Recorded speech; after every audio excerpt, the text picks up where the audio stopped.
रविराज प्रदान सदैव करें, शशि शीतलता नित देते रहें।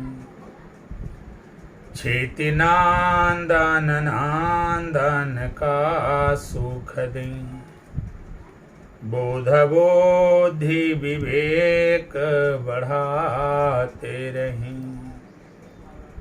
गुरु गौरवशाली बनामि सदा, भृगु भोग सुदेव्य दिलाते रहें। शनि राहु सुखों से भरे घर को, शनि राहु सुखों से भरे घर को, और केतु ध्वजा फहराते रहें। हरि ब्रह्म महेश सुरेश सदा, हरि ब्रह्म महेश सुरेश सदा। नित्य मंगल काज कराते रहें, नित मंगल काज कराते रहें। नमस्कार। दिव्य ज्योतिष परामर्श केंद्र में आप सभी लोगों का हृदय से स्वागत है। मित्रों, पिछले कुछ दिनों से लगातार मैं विभिन्न लग्नों में कौन से रत्न धारण करने चाहिए या फिर कौन से उपाय करने चाहिए जिससे कि हमारा जीवन सुखी समृद्ध खुशहाल एवं संपन्न बन सके और हमारे जीवन में चल रही है आने वाली सभी समस्याएं, परेशानियां, बाधाएं, रोग, रिपु, ऋण इत्यादि दूर हो सके, इसकी परिचर्चा कर रहा हूं। जिसके तहत अभी तक हमने मेष लग्न, वृषभ लग्न, मिथुन लग्न, कर्क लग्न, सिंह लग्न, कन्या लग्न, तुला लग्न, वृश्चिक लग्न और धनु लग्न की चर्चा आपके बीच कर लिया है कि यदि आप इन बताए गए लग्नों से हैं तो आपको कौन सा रत्न धारण करना है या फिर कौन से उपाय करने हैं जिससे कि आपका जीवन सुखी, संपन्न एवं खुशहाल हो सके। आशा करते हैं कि आप हमारी YouTube चैनल दिव्य ज्योतिष परामर्श केंद्र पर जाकर के उन वीडियोज को अवश्य देखे होंगे। यदि अभी तक आपने वीडियो नहीं देखा है तो आप हमारे दिव्य ज्योतिष परामर्श केंद्र चैनल को सब्सक्राइब करिए और उसमें हमने वीडियोस डाल रखे हैं और उन वीडियोस को जाकर के आप देख सकते हैं। मैंने चर्चा किया है कि किस लग्न में कौन सा रत्न धारण करना है या फिर हमें कौन से उपाय करने हैं। मित्रों, यदि आप नए हैं, हमारे चैनल से नहीं जुड़े हैं, तो सबसे पहले आप हमारे चैनल को सब्सक्राइब करिए, बेल आइकन का बटन अवश्य दबाइए ताकि ज्योतिष से संबंधित जो महत्वपूर्ण जानकारियां हम आप लोगों के बीच में साझा कर रहे हैं वो उससे आप लाभान्वित तो हुए ही, साथ ही आपके दोस्त, मित्र, परिवार, रिश्तेदार इत्यादि लोगों को लाभ मिल सके। इसके लिए चैनल को सब्सक्राइब करना, बेल आइकन का बटन दबाना आवश्यक है। साथ ही साथ आप हमारे वीडियो को लाइक करें, कमेंट करें और शेयर करें। तो जैसा कि हमने शुरू में ही कहा कि हम विभिन्न लग्नों के विषय में चर्चा कर रहे हैं कि किस लग्न में हमें कौन सा रत्न धारण करना है या किस लग्न के में हमें कौन से उपाय करने हैं। तो इसको लेकर के हमने मेष से लेकर के धनु तक की बात कर लिया है। आज हम मकर लग्न की चर्चा करेंगे कि मकर लग्न के अगर आप हैं तो आपको कौन सा रत्न धारण करना उपयुक्त होगा या फिर किस प्रकार के उपाय करने श्रेयस्कर होंगे। तो इससे पहले कि हम मकर लग्न के इस विषय पर चर्चा करें, आइए जान लेते हैं कि मकर लग्न के व्यक्ति कौन होते हैं, कौन सी कुंडली ऐसी होती है जिसको मकर लग्न की कुंडली कही जाती है। मित्रों, जब हम किसी कुंडली का निर्माण करते हैं तो उसमें कुल 12 खाने बनाते हैं, जिन्हें हम 12 भाव या 12 घर कहते हैं। उसमें जो प्रथम भाव होता है, पहला खाना होता है, उसमें जो राशि पड़ी होती है उसी राशि के आधार पर लग्न का निर्धारण होता है और उसी राशि के राशिश के आधार पर लग्नेश का निर्धारण होता है। राशियों के क्रम में मकर राशि 10वें नंबर पर आती है। तो जब हम चार्ट तैयार करेंगे, कुंडली तैयार करेंगे, तो प्रथम खाने में 10 नंबर लिखा होगा। यदि किसी भी कुंडली के प्रथम भाव में 10 नंबर लिखा हुआ है तो इसका मतलब ये होता है कि वे 10वें नंबर की राशि है, अर्थात मकर राशि। अब ऐसी स्थिति में अगर पहले खाने में मकर राशि है तो मैंने जैसा कि शुरू में ही कहा कि जो राशि बड़ी होती है उसी के आधार पर लग्न का निर्धारण किया जाता है। तो अगर पहले खाने में 10 नंबर की मकर राशि है तो ये मानकर चलिए कि आप मकर लग्न के हैं। आशा करते आप समझ गए होंगे कि कौन सी कुंडली मकर लग्न की होती। इससे पहले कि हम मकर लग्न में इस विषय पर चर्चा करें कि मकर लग्न के लोगों के लिए कौन सा रत्न श्रेष्ठ है और कौन सा उपाय श्रेयस्कर है, आइए थोड़ा सा बात कर लेते हैं मकर राशि के संदर्भ में। जैसा कि आप सभी लोग जानते हैं, राशियों के क्रम में मकर राशि 10वें नंबर पर आती है। यह पृथ्वी तत्व की राशि होती है। आइए बात करते हैं मकर लग्न के लोगों का व्यक्तित्व कैसा होता है। तो मकर लग्न के लोगों के व्यक्तित्व के संदर्भ में अगर हम बात करें तो जैसा कि राशि का स्वभाव है कि ये पृथ्वी तत्व की राशि है, तो जो मकर लग्न के व्यक्ति होते हैं ये बड़े स्थिर स्वभाव के होते हैं, बड़े महत्वाकांक्षी होते हैं, स्वावलंबी भी होते हैं, अपना काम स्वयं करना पसंद करते हैं, ये किसी के ऊपर निर्भर नहीं करते हैं और किसी काम को अधूरा छोड़ना इनको बिल्कुल पसंद नहीं है।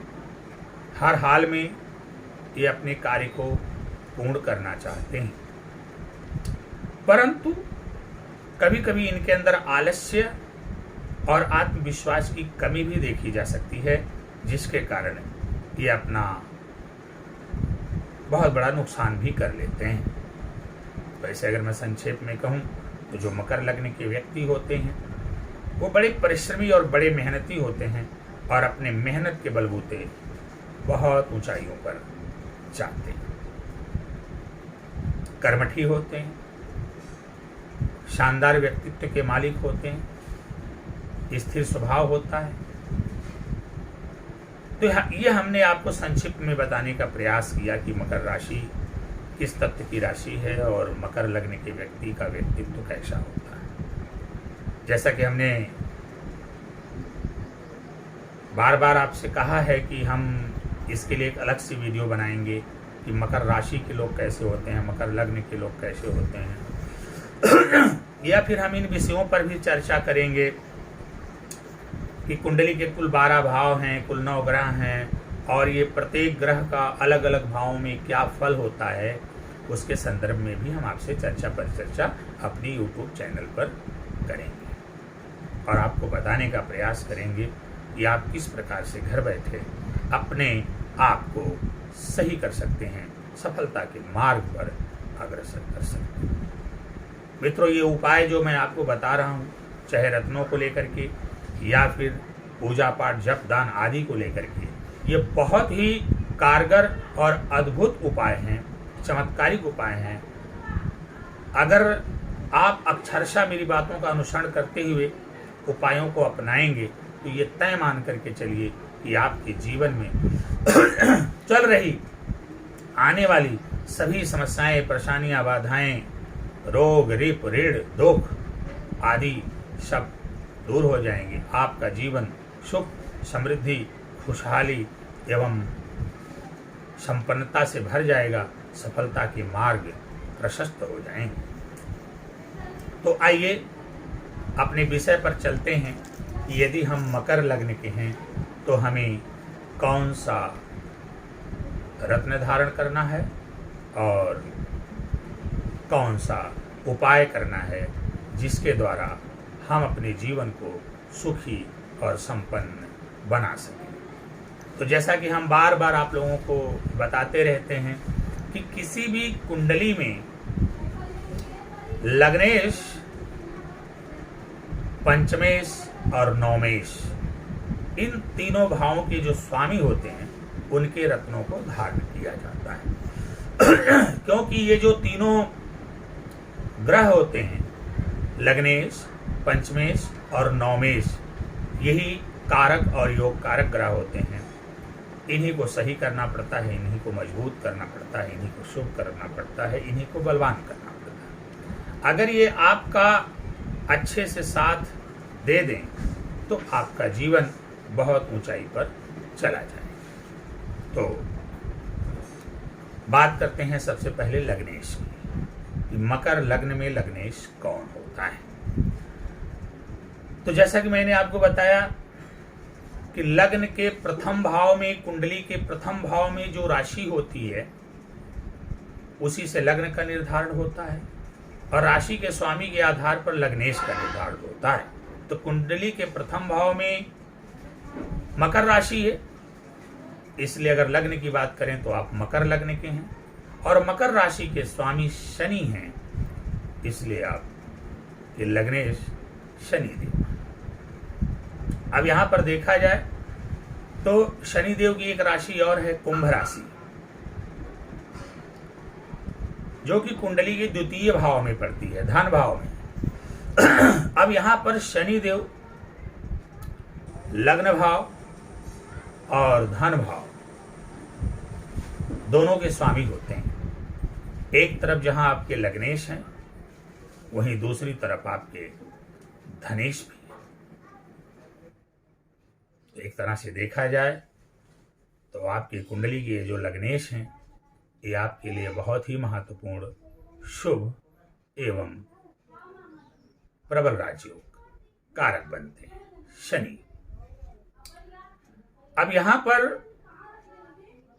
शनि का उपाय आपको करना है। अब देखना है शनि की स्थिति को कि शनि केंद्र में है, त्रिकोण में है, छठे अठे बारहवें नहीं है, नीच के नहीं है, तो फिर आप आंख मूंद करके इनके रत्न नीलम को धारण कर लीजिए। यदि बलाबल में कमजोर हैं, अस्त हैं, मृत हैं, तब तो बहुत ही अनिवार्य हो जाता है कि आप शनि के रत्न नीलम को धारण करें। और यदि आज तक आपने इनके रत्न नीलम को नहीं धारण किया है तो ये आप बहुत बड़ी भूल कर रहे हैं। लग्नेश को सदैव मजबूत करने का प्रयास करना चाहिए। आपके लग्नेश शनि देव हैं और दो अच्छे स्थानों के मालिक हैं, धन भाव के भी मालिक हैं और आपके लग्न के भी मालिक हैं। इसलिए आपके लिए लग्नेश बहुत ही शुभ प्रबल राजयोग कारक बनते हैं। ऐसी स्थिति में लग्नेश शनि को मजबूत करना आपके लिए नितांत आवश्यक हो जाता है। मैं बार बार एक बात को दोहराता हूं कि किसी भी कुंडली का मुखिया होता है लग्नेश, स्वामी होता है, राजा होता है। मैंने यहां तक कहा कि किसी भी कुंडली का इंजन होता है लग्नेश, जो कुंडली को चलाने का काम करता है। परिवार का, जैसे परिवार में एक मुखिया होता है और उसके बाद परिवार में तमाम सदस्य होते हैं, उसी प्रकार कुंडली को अगर हम परिवार मान लें तो लग्नेश उसका मुखिया होता है और अन्य जो ग्रह हैं उनके सदस्य होते हैं। अर्थात सभी ग्रहों को लग्नेश के हिसाब से ही चलना पड़ता है। तो यदि लग्नेश को बलवान और शुभ कर लिया जाए तो ये तो तय मान करके चलिए कि बाकी के जो अन्य ग्रह हैं वो मुखिया के विरुद्ध नहीं जा पाएंगे, वो लग्नेश के विरुद्ध नहीं जा पाएंगे। चाहे जैसे भी उन्हें लग्नेश के पक्ष में ही कार्य करना पड़ेगा। इसलिए मैं बार बार इस बात पर बल देता हूं कि लग्नेश को सदैव बलवान करने का प्रयास करना चाहिए। तो चूंकि यहां पर शनि लग्नेश भी हैं और धनेश भी हैं, ऐसी स्थिति में आपको किसी अच्छे ज्योतिषी से परामर्श लेकर के ये देख लेना चाहिए कि शनि अच्छे भाव में है कि नहीं, शुभ है कि नहीं, उनका बलाबल कैसा है। अगर शनि अच्छे भाव में है, बलाबल में कमजोर हैं, अस्त हैं, मृत हैं, तब तो आप अनिवार्य रूप से इनके रत्न नीलम को अवश्य धारण करिए। परंतु यदि शनिदेव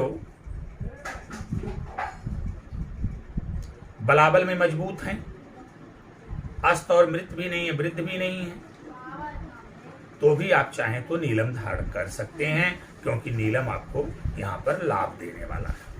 लग्नेश को बलि करना ही चाहिए, हर हाल में बलि करना चाहिए। यदि लग्नेश शनि बुरे भाव में अवस्थित हैं, छठे अठे 12वें में हैं, नीच के हो गए हैं, पाप कर्तरी में फंसे हुए पीड़ित हैं, तो ऐसी स्थिति में आपको शनि का रत्न नीलम धारण करने से बचना चाहिए। तब आपको उनका उपाय करना चाहिए। अब उपाय में आपको क्या करना है? प्रत्येक शनिवार एक माला ओम शं शनिश्चराय नमः का जाप करिए। हनुमान जी के दर्शन पूजन करिए, उनके चरणों में चमेली का तेल और सिंदूर मिला करके लगाइए। 54 शनिवारों का व्रत करिए, आपके लिए बहुत ही महत्वपूर्ण है। शुभ स्थिति में है तो भी, अशुभ स्थिति में है तो भी आप इनके व्रत को, अगर मकर लग्न के हैं तो एक बार जरूर करिए। कम से कम 54 शनिवार का व्रत करिए संकल्प के साथ। काली माता की आराधना करिए, काली माता जी के मंदिर जाइए, उनका दर्शन पूजन करिए। ओम क्रीम कालिकाय नमः मंत्र का एक माला जाप करिए। भगवान कृष्ण की आराधना करिए।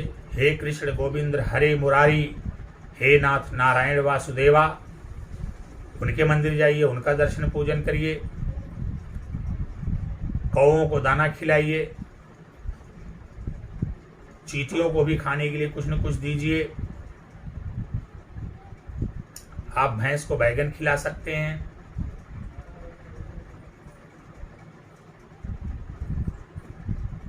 इसके अलावा पीपल के पेड़ में जल में काला तिल डाल करके जल दीजिए। 7 शनिवार लगातार पीपल वृक्ष के नीचे आटे का दीपक बनाकर उसमें सरसों का तेल डालकर, काला तिल डालकर दीपक जलाइए। तो ये सारे उपाय हैं शनि महाराज को शुभ करने के। उसके अलावा आपको अपने व्यवहार में भी परिवर्तन लाना होगा। कर्तव्यनिष्ठ बनिए, कर्मठी बनिए, क्योंकि शनि कर्म प्रधान ग्रह है और ये कर्म के आधार पर अपनी शुभता अशुभता प्रदान करते हैं। यदि आप सत्कर्मी हैं, कर्मठी हैं, तो शनिदेव आपके लिए शुभ हो जाएंगे। यदि आप कर्मठी नहीं हैं, सत्कर्मी नहीं हैं, तो शनिदेव शुभ होते हुए भी अशुभ फल देने लगे, क्योंकि कुंडली में इनको दंडाधिकारी का स्थान प्राप्त है। एक तो लग्नेश हैं, ऊपर से दंडाधिकारी। अब दंडाधिकारी लग्नेश हो तो आप सोच सकते हैं कि वो क्या स्थिति बनेगी अगर वो भड़क जाएं, अशुभ हो जाएं। तो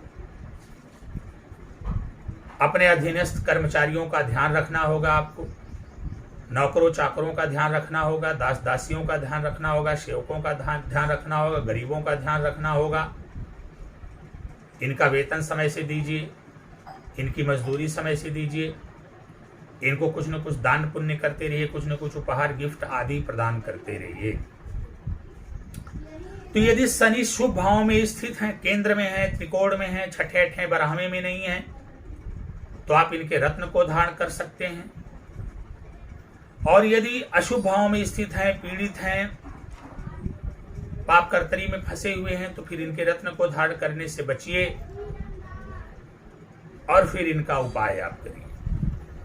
जैसा कि हमने आपको बताया है, यदि आपने शुभ स्थिति में होने पर रत्न धारण कर लिया, अशुभ स्थिति में होने पर इनका उपाय कर लिया, तो ये मान के चलिए कि आपके जीवन में चल रही आने वाली जितनी भी समस्याएं, परेशानियां, बाधाएं, रोग, रिपु इत्यादि होंगे, सबका शमन होगा।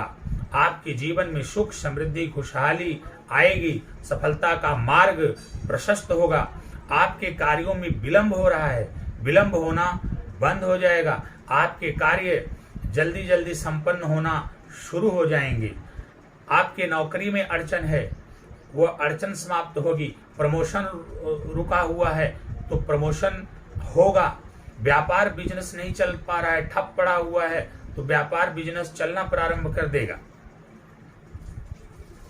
आप व्यापार करना चाहते हैं लेकिन कर नहीं पा रहे हैं, तो आपको नया व्यापार करने का सुअवसर प्राप्त होगा। वैवाहिक जीवन डिस्टर्ब है तो आपका वैवाहिक जीवन भी सुधर जाएगा। विवाह नहीं हो पा रहा है, विवाह के योग नहीं बन पा रहे हैं, तो विवाह के योग बनने लगेंगे। सुख सुविधाओं में कमी आ रही, परिवार में बीमारी इत्यादि बढ़ गई है, इन सारी चीजों का शमन होगा।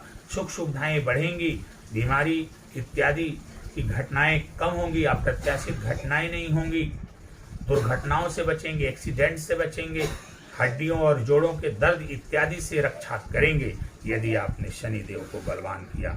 पुत्र सुख की, संतान सुख की प्राप्ति होगी, ये सारी चीजें देंगे। कहा जाता है कि शनि कुंडली के एकमात्र ऐसे ग्रह हैं कि अगर इनको शुभ कर लिया जाए, इनको पावरफुल बना लिया जाए नीलम पहन करके, और अशुभ स्थिति में होने पर इनका जप, दान, पूजा पाठ, अपने कर्म सत्कर्म को सुधार करके यदि शनि को शुभ कर लिया जाए, तो शनि रातों रात छप्पर फाड़ कर देने वाले ग्रह हैं। यह एकमात्र ऐसा ग्रह है जो आपको जितना आपने सोचा भी नहीं होगा, उससे कई गुना ज्यादा देने की क्षमता रखते हैं। आपको फर्श से अर्श तक पहुंचाने की क्षमता रखते हैं। आपको धरती से आसमान की बुलंदी तक लेकर जाने की क्षमता रखते हैं। मित्रों, इसलिए आपको शनि को बड़ी, मजबूत और शुभ करने का प्रयास करना चाहिए। यदि आप शनि को शुभ और बलवान करेंगे तो निश्चित रूप से ये आपके लिए बहुत ही लाभप्रद होगा। आशा करते हैं आप हमारी बातों का श्रवण करके ठीक अक्षरशः मेरी बातों का अनुसरण करेंगे और अपने शनि ग्रह को बलवान और शुभ करेंगे, ताकि आपका जीवन सुख, समृद्धि, खुशहाली एवं सफलता के मार्ग पर अग्रसर हो सके। जैसा कि मैं बार बार एक बात कहता हूं कि किसी भी लग्न में 3 भावों के स्वामियों के रत्न को धारण करने की बात की जाती है। लग्नेश, पंचमेश और नवमेश। अब आइए बात करते हैं पंचमेश। तो अगर हम पंचम भाव को देखें तो पंचम भाव में वृषभ राशि होती है और वृषभ राशि के स्वामी होते हैं शुक्र देव। तो आपके पंचमेश शुक्र हो। अब यहां शुक्र की एक राशि और है।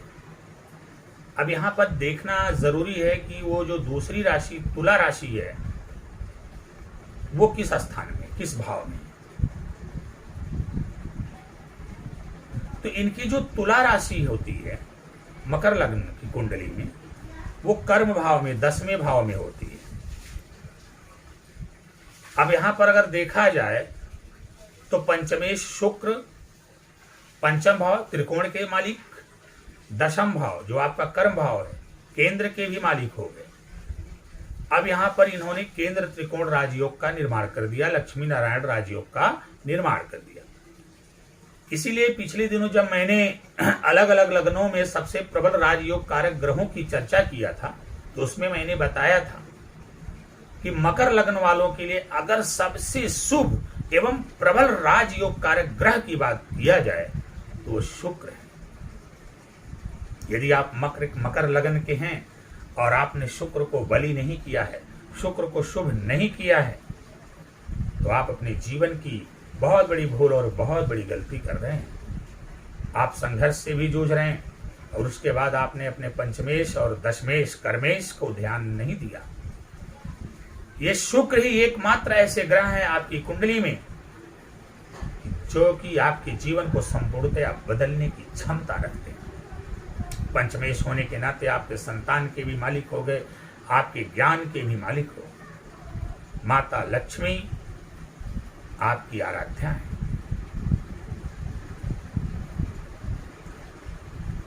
कर्म स्थान में इनकी राशि है, तो आपके कर्म के भी स्वामी है, बिजनेस, व्यापार, नौकरी इत्यादि के स्वामी। इसलिए यहां पर शुक्र परम शुभ एवं प्रबल राजयोग कारक ग्रह है आपके लिए। जैसा कि मैं बार बार एक बात की चर्चा करता हूं कि प्रत्येक कुंडली में लग्नेश तो महत्वपूर्ण है ही, क्योंकि वो कुंडली का मुखिया है, लेकिन उसके अलावा भी एक ग्रह कुंडली में ऐसा होता है जो बहुत ही पावरफुल होता है। लग्नेश की भी जिम्मेदारी को वही उठा करके चलता है।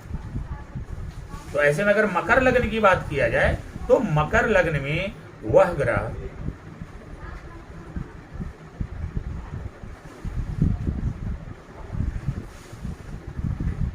बनते हैं शुक्र। इसलिए आपको शुक्र को बलवान मजबूत करना नितांत आवश्यक है। अब आप किसी अच्छे ज्योतिषी से परामर्श लीजिए, शुक्र की स्थिति को देखिए। यदि शुक्र अच्छे भाव में है, केंद्र में है, त्रिकोण में है, नीच के नहीं है, तो आप आंख मूंद करके इनके रत्न हीरा को धारण कर सकते हैं। यदि आपकी सामर्थ्य नहीं है, इनके उपरत्न ओपल को भी आप धारण कर सकते हैं। आप निश्चित रूप से आंख मूंद करके हीरा या ओपल धारण करें। यदि शुक्र अच्छे घरों में स्थित हैं, छठें, अठें, बारहवें को छोड़ करके अच्छे घरों में स्थित हैं, तो आप इनके रत्न हीरा या ओपल को अवश्य धारण करें और इनको बलवान करने का प्रयास करें, क्योंकि ये कुंडली के एकमात्र ऐसे ग्रह हैं जो आपको आशातीत सफलता दिलाने वाले हैं। और यदि अस्त हैं, मृत हैं, वृद्ध हैं और उसके बाद भी आज तक आपने ना हीरा ना ओपल धारण किया है, तो यह आपके जीवन की ऐसी भूल होगी जिसके लिए आपको बहुत ही पश्चाताप करना पड़ेगा। तो आशा करता हूं कि आप अपनी भूल को सुधारेंगे। अपने किसी ज्योतिषी से मिल करके, किसी अच्छे ज्योतिषी से परामर्श लेकर के शुक्र की स्थिति का निर्धारण करते हुए आप इनके रत्न ओपल या हीरा को अवश्य धारण करेंगे। परंतु वहीं पर यदि शुक्र बुरे भाव में है, अशुभ भाव में है, छठे अठे बारहवें हैं, नीच के हो गए हैं, तो फिर मैं आपको इनका रत्न धारण करने की सलाह नहीं दूंगा।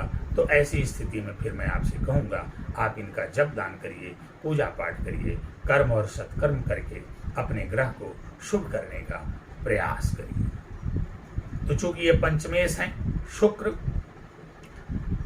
तो प्रत्येक दिन एक माला ओम शुम शुक्राय नमः का जाप करिए।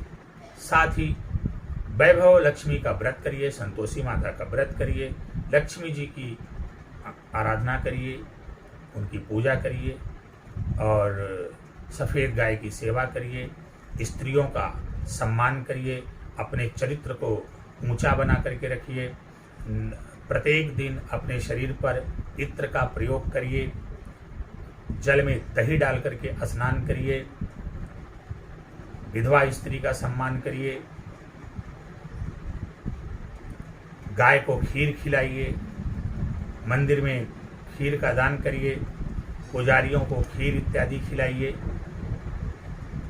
इस तरह से आप इनको शुभ कर सकते हैं। तो जैसा कि मैंने कहा कि अगर शुक्र ग्रह शुभ स्थिति में है तो आप इनके रत्न को तो आंख मूंद करके धारण कर लीजिए, क्योंकि आपके लिए परम शुभ प्रबल राजयोग कारक ग्रह बनते हैं, आपकी कुंडली के सर्वाधिक महत्वपूर्ण ग्रह हैं। परंतु यदि अशुभ स्थिति में है तो जैसा मैंने आपको उपाय बताया वो सारे उपाय आप करिए।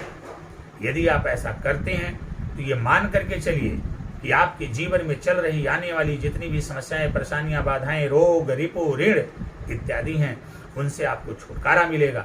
आपका जीवन सुख, समृद्धि, खुशहाली से उन सफलता के मार्ग पर अग्रसर होगा। संतान सुख की प्राप्ति होगी, आपके ज्ञान में वृद्धि होगी, आपके बिजनेस और व्यापार में वृद्धि होगी। क्योंकि शुक्र सुख सुविधाओं के कारक हैं तो लग्जरी की व्यवस्था बढ़ेगी, आपके घर में सुख सुविधाएं भी बढ़ेंगी, पत्नी के सुख की प्राप्ति होगी। वैवाहिक जीवन डिस्टर्ब है, डिस्टर्बेंस समाप्त होगी। पति पत्नी के बीच अनबन है, वह अनबन की स्थिति भी खत्म होगी। राजनीति में सफलता नहीं मिल पा रही है, राजनीति में सफलता मिलेगी। आपका बिजनेस व्यापार अच्छे से नहीं चल पा रहा है, उसमें लाभ नहीं हो पा रहा है तो लाभ की स्थितियां बनेगी। आप कोई बिजनेस व्यापार करना चाहते हैं, नहीं कर पा रहे हैं तो उसके करने के अवसर बनेंगे। आप नौकरी पाना चाहते हैं लेकिन कुछ एक नंबरों से आपका रिजल्ट रुक जाता है, आप हतोत्साहित हो जाते हैं, तो शुक्र को जैसे ही बली मजबूत करेंगे आपको सपोर्ट मिलेगा, सहायता मिलेगी शुक्र ग्रह की, आपको नौकरी लगेगी, संतान की प्राप्ति होगी, विवाह के योग बनेंगे। कुल मिला जुला के आपको अप्रत्याशित रूप से बहुत बड़ी सफलता मिलेगी। ऐसी सफलता जिसको पाने के बाद आपका समाज में मान, रुतबा, इज्जत ये सब बढ़ेगा, पद प्रतिष्ठा की प्राप्ति होगी। आशा करते हैं आप हमारी बातों का श्रवण करके अपने पंचमेश और कर्मेश शुक्र को बलि करेंगे और अपने जीवन को सुख, समृद्धि, खुशहाली एवं सफलता के मार्ग पर अग्रसर करें। आइए अब बात करते हैं नवमेश की, जो कि आपके भाग्येश है। मैंने एक बात कहा, बार बार कहा कि जब व्यक्ति कर्म करता है तो कार्य सिद्ध होता है, लेकिन जब व्यक्ति सत्कर्म करता है तो उसका भाग्य सिद्ध होता है। जब व्यक्ति का कार्य सिद्ध होता है तो इंसानों का साथ मिलता है, और जब व्यक्ति का भाग्य सिद्ध हो जाता है तो उसे भगवान का साथ मिलता है। एक बात मैं यहां पर और कर दूं, कभी इस पर विस्तृत चर्चा करूंगा। लग्नेश जो होता है वो स्वयं आप हो, पंचमेश जो होता है वो आपके पितर हैं, और भाग्येश जो होता है वो आपके देवता हैं। कि आपके ऊपर देवताओं का कितना असर है, भगवान का कितना प्रभाव है। और पंचमेश से ये देखा जाता है कि आपके पितर जो है आपसे कितने प्रसन्न हैं या कितने नाराज हैं। और भाग्येश से देखा जाता है कि भगवान का कितना साथ आपको मिल रहा है, भगवान की कृपा मिल रही कि नहीं मिल रही। तो जीवन में आगे बढ़ने के लिए स्वयं के साथ साथ पितरों का, भगवान का, सबका साथ मिलना बहुत आवश्यक होता है।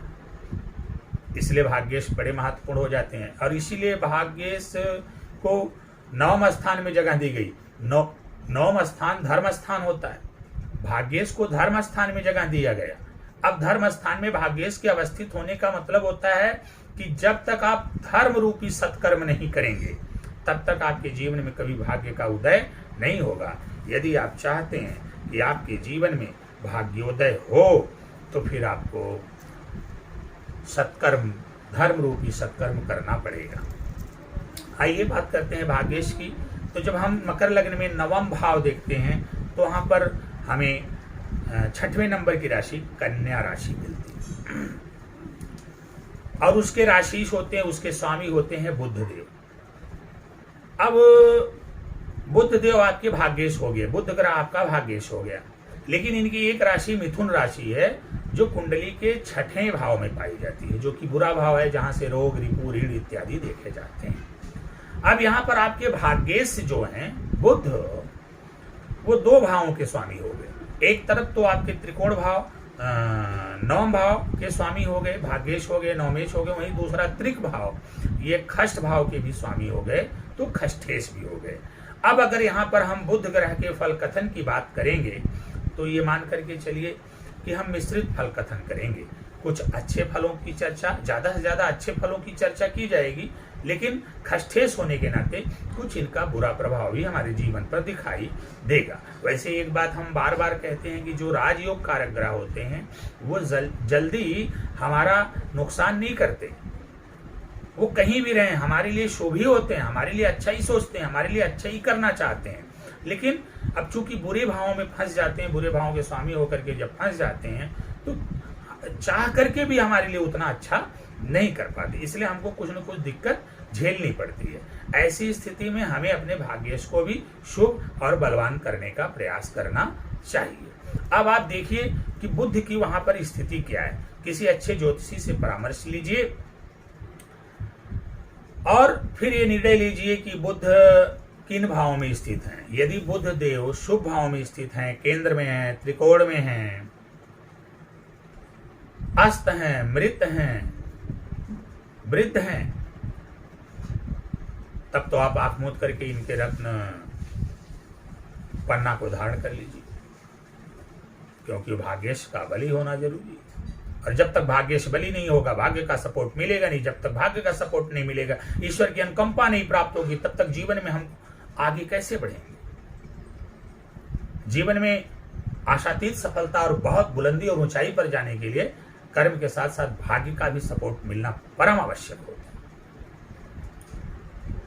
लेकिन यदि बुध देव शुभ भावों में ही हैं, पूर्ण बलाबल के साथ है, अस्तमृत और वृद्ध नहीं है, तो अगर आप इनका रत्न ना भी धारण करें तो कोई दिक्कत नहीं। तब मैं नहीं कहूंगा कि आप इनके रत्न को धारण करिए। रत्न तभी धारण करिए शुभ स्थिति में हो, अस्त हो, मृत हो, वृद्ध हो, नीच के ना, तब आप इनके रत्न को आंख मूंद करके धारण कर लीजिए। लेकिन यदि बुध बुरे भावों में चले गए, छठे अठे बराह में चले गए, पाप कर्तरी में फंस गए या फिर नीच के हो गए और कहीं से भी नीच भंग नहीं हो रहा है, तो फिर ऐसी स्थिति में मैं इनके रत्न पन्ना को धारण करने से आपको मना करूंगा। फिर आपको रत्न नहीं धारण करना है, बस इनका उपाय आपको करना है। अब उपाय में क्या करना है? प्रत्येक दिन आपको ओम बुम बुद्धाय नमः एक माला जाप करना है, गणेश जी को दुर्वा चढ़ाना है, गाय को हरा चारा खिलाना है, किन्नरों को उपहार देना है, दान देना है, उनका सम्मान करना है, बहन बेटी बुआ का सम्मान करना, उनको इज्जत देना है, समय समय पर उन्हें कुछ न कुछ उपहार इत्यादि देते रहना है, चिड़ियों को दाना खिलाना है। इस तरह से यदि आप करते हैं तो आपके बुध ग्रह शुभ होंगे, बली होंगे और आपको बहुत अच्छा फल देंगे। तो यदि बुध ग्रह शुभ भाव में हैं, अस्त हैं, मृत हैं, वृद्ध हैं, तो आंख मूंद करके आप उनके रत्न पन्ना को धारण करिए। लेकिन वहीं पर यदि पूर्ण बलाबल में हो तो फिर रत्न धारण करने से बचिए। यदि अशुभ भाव में हैं, पाप पीड़ित हैं, पाप कर्तरी में हैं, नीच के हो गए हैं, तब भी आप इनका रत्न धारण करने से बचिए। इनका उपाय जैसा कि मैंने अभी आपको बताया, उपाय करिए।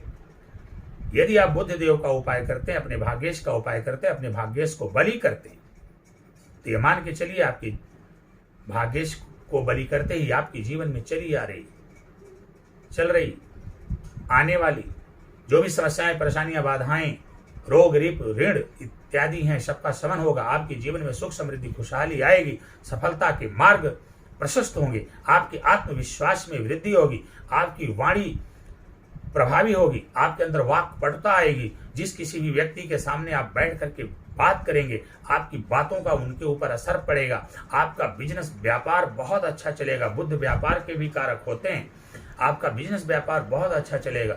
नौकरी यदि आपको नहीं लग पा रही है, नौकरी लगेगी, नौकरी में प्रमोशन होगा, व्यापार के नए नए अवसर प्राप्त होंगे। यदि आप कर्ज के बोझ तले दबे हैं, कर्ज से छुटकारा मिलेगा। राजनीति के क्षेत्र में भी आपको सफलता मिलेगा, कंप्यूटर के क्षेत्र में आपको सफलता मिलेगी, संतान सुख की प्राप्ति होगी, वैवाहिक सुख की प्राप्ति होगी। कुल मिलाजुला के संक्षेप में कहें तो जैसे ही आप अपने भाग्येश बुध को बलि करेंगे, आपका जीवन सुख, संपन्नता, खुशियों एवं सफलता से परिपूर्ण हो जाएगा। आप समाज में काफी मान सम्मान प्राप्त करेंगे, आपको पद और प्रतिष्ठा मिलेगी। तो मित्रों, आशा करते हैं कि आप हमारी इस वीडियो को देखने के बाद, जैसा कि हमने लग्नेश, पंचमेश, भाग्येश के बारे में बताया है, उन सारी बातों को ध्यान से सुनकर उसका अक्षरशः पालन करते हुए, चाहे रत्नों द्वारा या उपायों द्वारा, अपने इन तीनों ग्रहों, योग कारक ग्रहों को शुभ, बलवान और मजबूत करने का प्रयास करेंगे, जिससे कि आपका जीवन सुख, समृद्धि, खुशहाली एवं संपन्नता से परिपूर्ण हो जाए। आपके जीवन में चल रही आने वाली जो भी समस्याएं, परेशानियां, बाधाएं हैं, उनका शमन हो जाए, रोग, ऋण आदि का खात्मा हो जाए, आपका जीवन सुख, समृद्धि, खुशहाली और सफलता के मार्ग पर अग्रसर हो जाए। आशा करते हैं कि आप हमारे बताए हुए रास्ते पर अवश्य चलेंगे। आपसे मेरा एक निवेदन है कि हमारे इस वीडियो को आप लाइक करें, कमेंट करें, अधिक से अधिक शेयर करें, ताकि आपके साथ साथ दूसरे लोग भी लाभान्वित हो सकें। आप हमारे चैनल को सब्सक्राइब कराएं, अपने दोस्तों मित्रों से भी सब्सक्राइब करवाएं, ताकि वो लोग भी लाभ उठा सकें और अपने जीवन को सुखी और संपन्न बना सकें। तो मित्रों, एक बार पुनः ये बात दोहराते हुए कि यदि आप किसी भी लग्न के हों, तो आपको अपने लग्नेश, पंचमेश और नवमेश को अवश्य शुभ और बलवान करने का प्रयास करना चाहिए। और यदि आप ऐसा करने में सक्षम हो गए, मेरे बताए हुए रास्ते पर आपने चलने का प्रयास किया और अक्षरशः चले आप, तो तय मानकर चलिए, अकाट्य सत्य है, जीवन में आगे बढ़ने से आपको कोई रोक नहीं सकता। आपकी समस्त मनोकामनाएं पूर्ण होंगी, आपको परम सुख की प्राप्ति होगी, आपका जीवन सुखमय और मंगलमय हो जाएगा। तो ये तो बात रही आज मकर लग्न की। कल हम चर्चा करेंगे कुंभ लग्न के विषय में। आप सभी लोगों का जीवन सुखमय हो, मंगलमय हो, आप सभी का कल्याण हो।